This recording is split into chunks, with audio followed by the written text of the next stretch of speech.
Assalamualaikum semua, apa khabar? Kita bertemu lagi minggu ini dalam mata pelajaran Sains tahun 4. Baik, hari ini kita akan masuk tajuk 10 iaitu mesin. Hari ini kita akan fokus kepada tajuk 10.1 iaitu tuas. Murid-murid boleh lihat buku teks muka surat 169 hingga 173.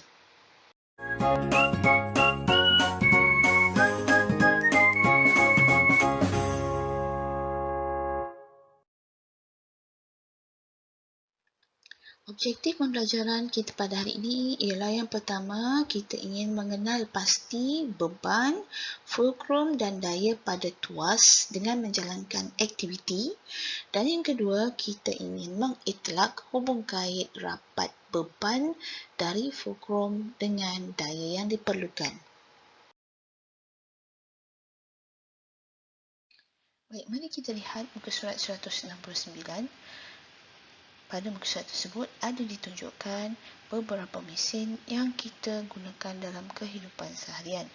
Antaranya ialah tangga, pembuka botol, gunting, troli ataupun kereta sorong, penyendal pintu, jam, botol dan kren.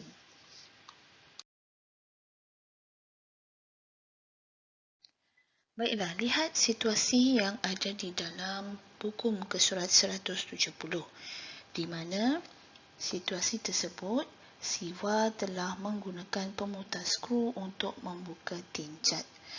Baik. Tahukah kamu bahawa pemutar skru boleh berfungsi sebagai mesin yang kita panggil sebagai tuas? Ya, tuas boleh mengangkat atau mengumpil sesuatu objek. Baik, ada 3 bahagian dalam tuas iaitu beban, fulcrum dan daya. Baiklah, sekarang mari kita kenal pasti bahagian-bahagian dalam tuas.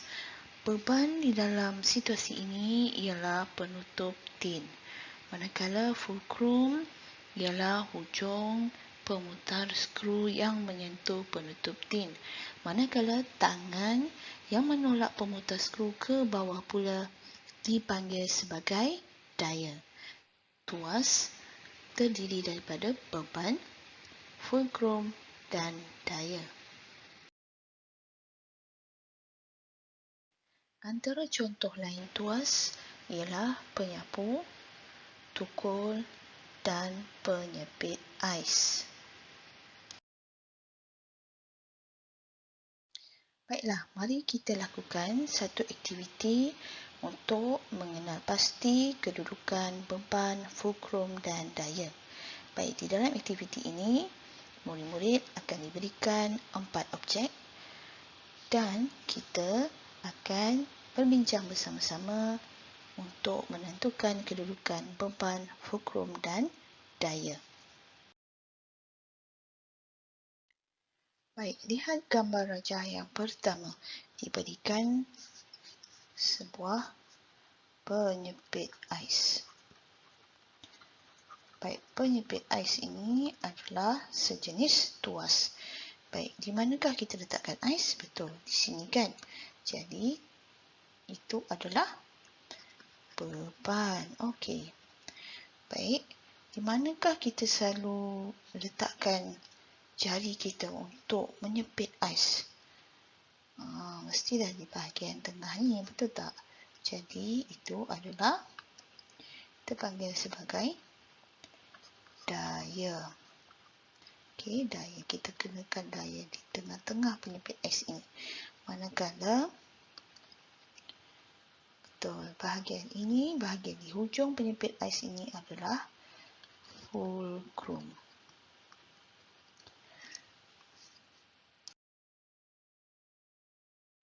Baiklah, objek seterusnya ialah sebuah gunting. Baik, di manakah beban kita letakkan? Betul, di bahagian sini. Jadi, kawasan itu adalah kawasan untuk beban. Baik, di kawasan manakah selalunya kita letakkan jari kita? Betul, di kawasan ni. Okey. Jadi ini adalah tempat daya yang dikenakan. Manakala bahagian tengah gunting ini adalah titik tetap yang kita panggil sebagai fulcrum. Baik, objek yang ketiga ialah stapler. Baik, stapler selalu kita letakkan kertas di kawasan ini kan. Jadi kawasan ini adalah kawasan untuk beban. Manakala untuk menggunakan stapler, kita akan tekankan di bahagian sini. Jadi itu adalah tempat daya yang dikenakan. Manakala pada hujung stapler ini, bahagian belakangnya adalah titik tetap yang kita panggil sebagai fulcrum. Baik, objek yang keempat ialah penyapu habuk. Baik, kawasan pemegang ini adalah kawasan daya yang dikenakan. Manakala bahagian ini adalah bahagian beban, iaitu bahagian tempat di mana kita menyapu habuk. Manakala di hujung penyapu habuk ini adalah fulcrum.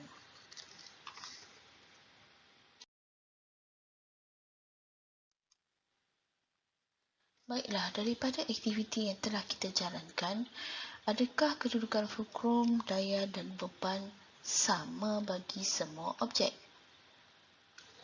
Baik, bila kita lihat daripada aktiviti yang kita jalankan, kita dapati bahawa kedudukan untuk bahagian fulcrum, daya dan beban adalah tidak sama.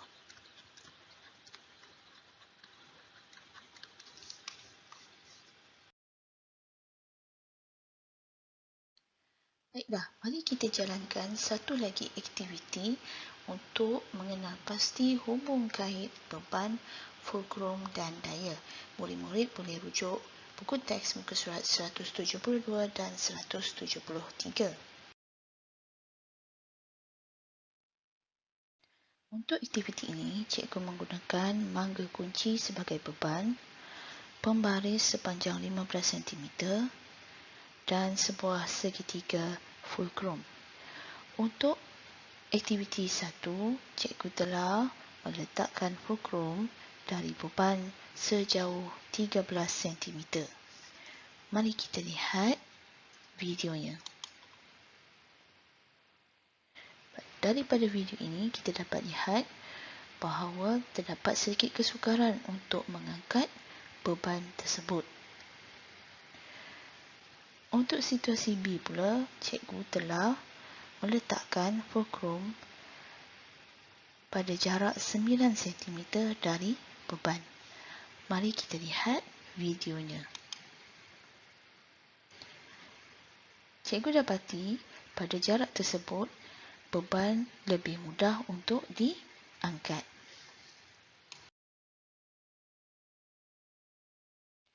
Baiklah, daripada aktiviti yang telah kita jalankan, pada kedudukan segitiga fulcrum manakah blok kayu sukar untuk diangkat? Betul, jawapannya ialah kedudukan A. Apakah hubungan antara kesukaran mengangkat blok kayu dengan daya yang diperlukan?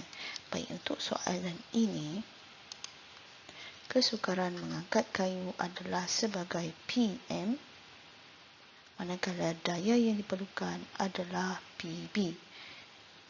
Kesukaran mengangkat blok kayu adalah PM dan daya yang diperlukan ialah PB. Jadi, untuk menjawab soalan hubungan, kita harus menggunakan perkataan semakin-semakin, corak-corak, PM, PB.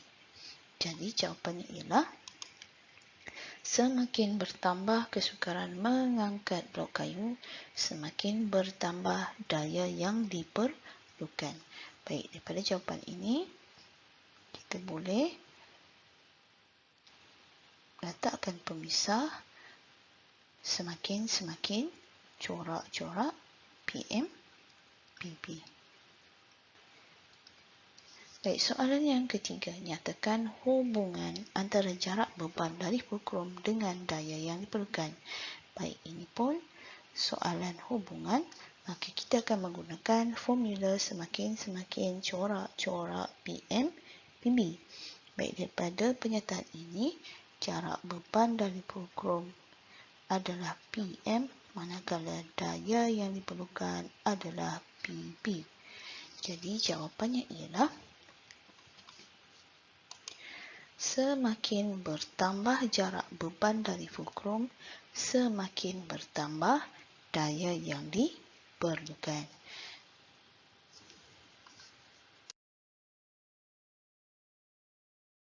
Baiklah semua, daripada aktiviti tadi, kita dapat merumuskan bahawa semakin dekat jarak beban dari fulcrum, semakin sedikit daya yang diperlukan untuk mengangkat beban.